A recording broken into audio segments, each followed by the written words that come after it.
Hey, how's it going? Welcome back to EB Yoga. Today I want to talk about what the heck is hypermobile.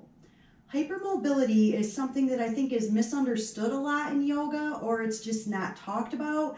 I wasn't aware that hypermobility was an issue in yoga until late 2017 when I began training with Alex Crow.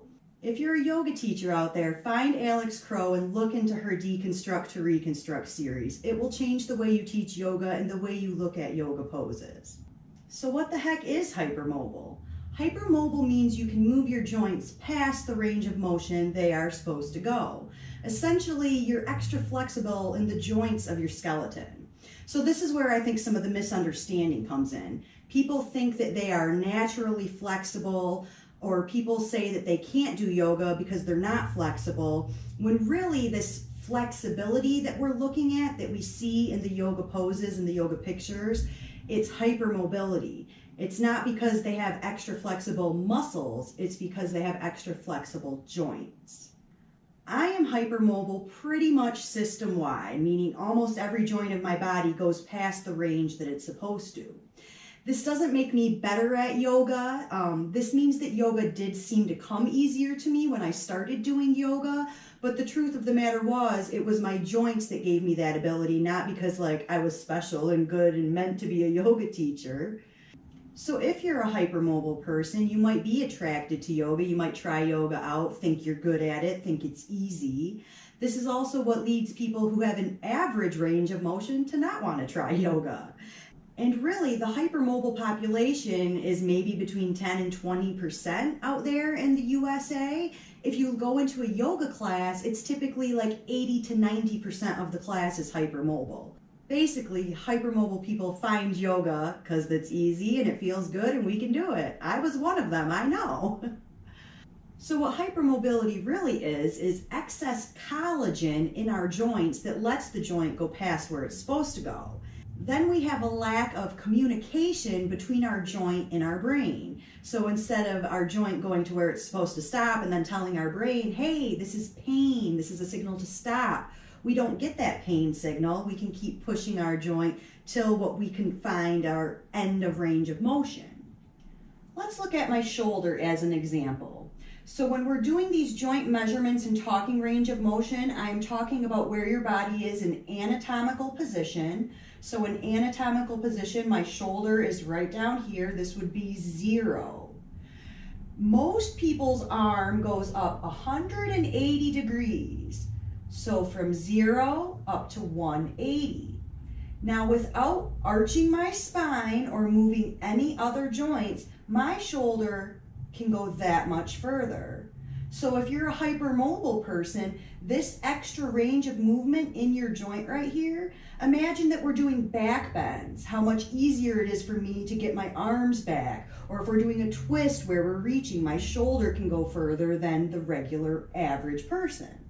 So like I said, this doesn't make me special or better at yoga. It actually means I have to pay more attention to what's going on in my body because my joints will go past where they're supposed to go. That doesn't mean I can put my joints past where they're supposed to go every day and never have any bad effects.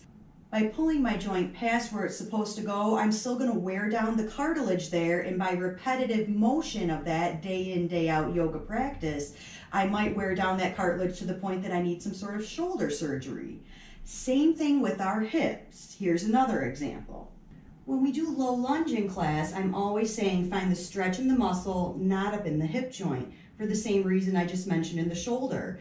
I can push my hip joint way far past where it's supposed to go to find a stretch up there, but if I keep pulling on my hip joint daily in multiple yoga poses like this, I'm probably going to need a hip replacement in a couple years because I'm going to be wearing down that cartilage. So the problem really comes what I mentioned of the communication between the joint and my brain. An average person's joint goes about 30 degrees. So if the hip joint right here is 0, 30 degrees back, that's about it. That's about where the stretch in low lunge is. If you're hypermobile, you can probably sink way down further and then you feel it up in your hip joint.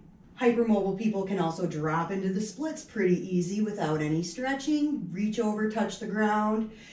To find out if you're hypermobile, take the Baton score test. I made a video about that. We measure 9 different joints and see if we're hypermobile, although you can be hypermobile in other joints that we don't measure during that test. If you've been nervous to try yoga because you don't think you're naturally flexible, so you're not going to be good at that, I'm here to tell you don't worry. At EB Yoga, I try to keep all of our poses within that functional range of motion that the average person's body can go into. We don't do fancy splits and putting our leg behind our head because really, what's the point? So if you're not hypermobile, I promise you, you can still do EB Yoga and we will have a great time building strength, finding some more mobility in our bodies, and ultimately calming down, relaxing, and de-stressing. If you are hypermobile, I think it's even more important that you do EB Yoga because not a lot of teachers are being educated on this out there, and most of them are still teaching poses like putting your leg behind your heads and doing the splits, which aren't safe for, like I said, 80 to 90% of our bodies. And even if you can do those poses, it's not going to be safe. It's not going to be something you do till you're 100. There are exceptions to every rule. If your grandma's 100 and she's still doing the splits and hasn't had a hip replacement, exception to the rule. I hope this video helped clear up some of those misconceptions in the yoga world that you have to be naturally flexible to do yoga, which in most cases is actually hypermobility in our joints. Remember, here at EB Yoga, this is realistic yoga for regular people. No fancy party trick poses, but really yoga to make us feel better in our everyday life. Thank you so much for joining me for class today. I hope you learned a little bit about hypermobility, and I hope to see you again soon. Namaste.